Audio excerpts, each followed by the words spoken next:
Hello there, I'm Bob Proctor, and this could be one of the greatest misunderstood laws that there is. It's the law of sacrifice. Do you know, the way I was raised, and I would imagine probably the way you were raised, we were raised with the idea that sacrifice was letting go of something that we really valued. And it was sort of losing something that we valued. And there was some people that made great sacrifices, and they were considered very special. But the average person just never made those great sacrifices. Well, sacrifice it's a law that will bring nothing but good into your life. If we understand it, but we've got to understand it, and most people don't understand. Sacrifice is giving up something of a lower nature to receive something of a higher nature. I talked one of the other laws about the last chapter in the Born Rich series, and it was on the vacuum law of prosperity. Well, sacrifice has to do with the vacuum law of prosperity. You move something out to make room for the good that you desire. Sacrifice is giving up something of a lower nature to receive something of a higher nature. And you have to give up the thing of a lower nature before you can receive the thing of a higher nature. So you see, sacrifice is based on a very good understanding of faith as well. Faith based on understanding. This is tricky. This isn't something that's just going to happen like that. Now I want you to think of this for a moment. I want you to imagine that you've gone to a great concert.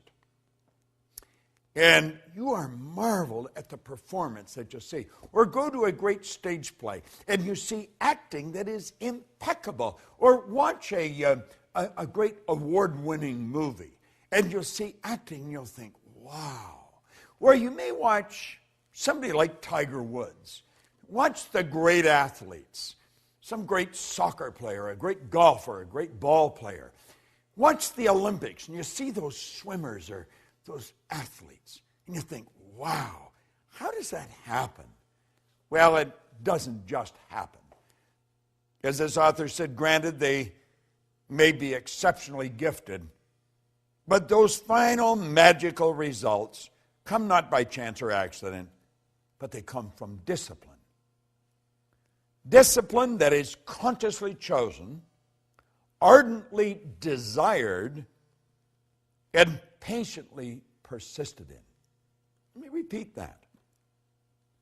Discipline that is consciously chosen, ardently desired, and patiently persisted in. I have often said that discipline is the ability to give ourselves a command and follow it. I will master this. I remember one time reading an article in an airline magazine, and Walter Cronkite was being interviewed. And he was asked in the magazine, in the interview, how did these astronauts develop the courage to get into those space capsules? He said, it didn't take any courage for them to get into the space capsule. And as I read that, and I thought it's easy for him to say, he's sitting behind a microphone announcing it, he didn't get in the space capsule. But as I kept reading, I realized he was right. He said, what took the courage was the sacrifices they made, the study, the hundreds of hours of study, the repetition in the simulators. He said, that's what took the courage to prepare them to get in the capsule. It took discipline. It took discipline. How did Halliwell call it? He said, discipline that's consciously chosen, ardently desired, and patiently persisted in. No one ever becomes great at anything by accident. We talk about people getting something for nothing. There is no such thing as something for nothing. That's absurd. When we're talking about the law of sacrifice, we're talking about letting go of something of a lower nature to receive something of a higher nature.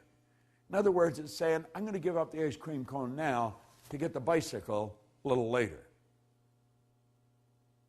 This is based on faith and it's not blind faith, it's faith based on understanding.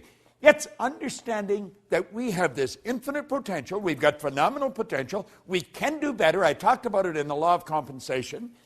And we're going to get better, but only if we give up something that's valuable to us to receive something that's even more valuable. Think of the study, the practice. You know, I like watching two movies, Lawrence of Arabia and Patton. General Patton, great American general in World War II, who also thought that he was a general in Napoleon's army. Believed very much in reincarnation. And then Lawrence of Arabia, watching Peter O'Toole, who literally mentally became Lawrence, and Umar Sharif. You watch these actors. They're magnificent. You watch Lawrence come across the desert on that camel. Look in his face. They do a close-up on his face. He's not acting. He's living the part. Watch Patton. Watch the great speech right at the first of the movie. Get those two movies, buy them, watch them over.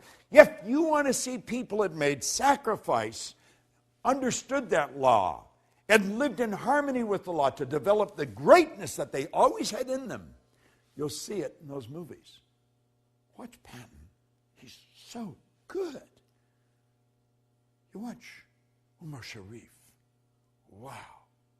The acting is phenomenal. They understood this law of sacrifice. They gave up something of a lower nature to receive something of a higher nature.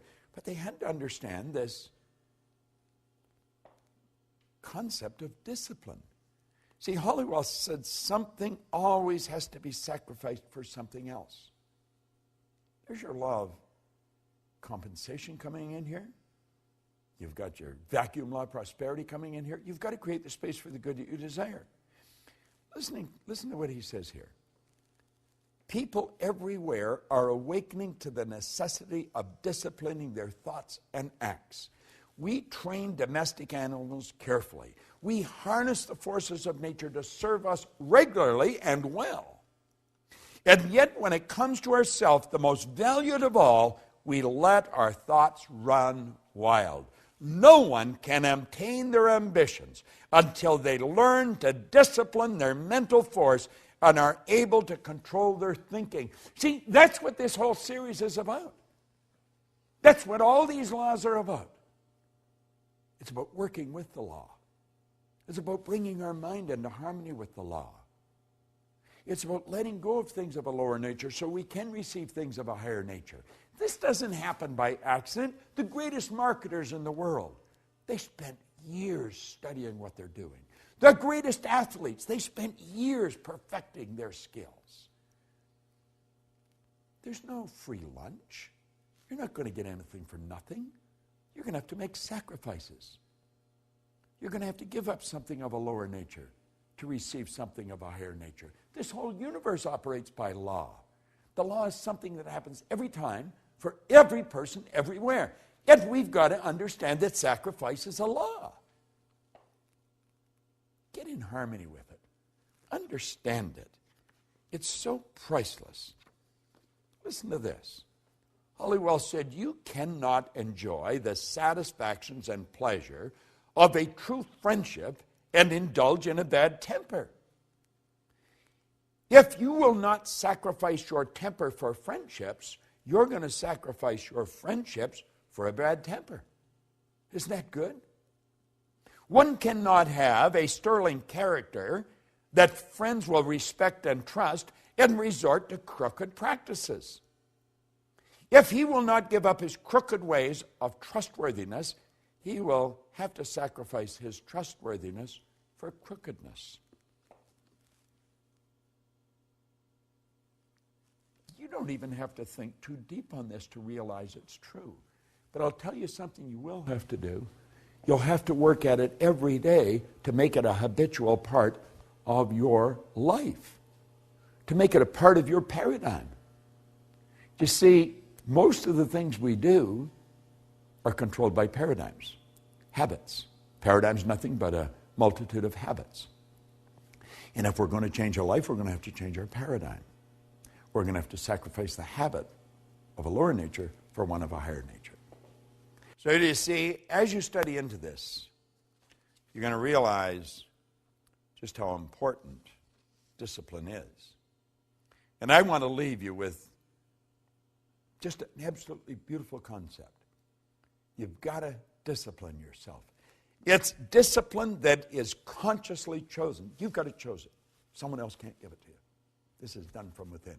It's discipline that's consciously chosen, ardently desired. You've got to really want it. Man, I so want to be better at what I'm doing.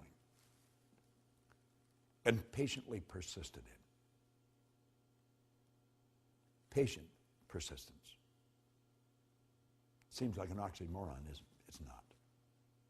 Patient persistence. Just steadily focused where you're going. You've got it. You've got all the talent and ability. You've got it inside.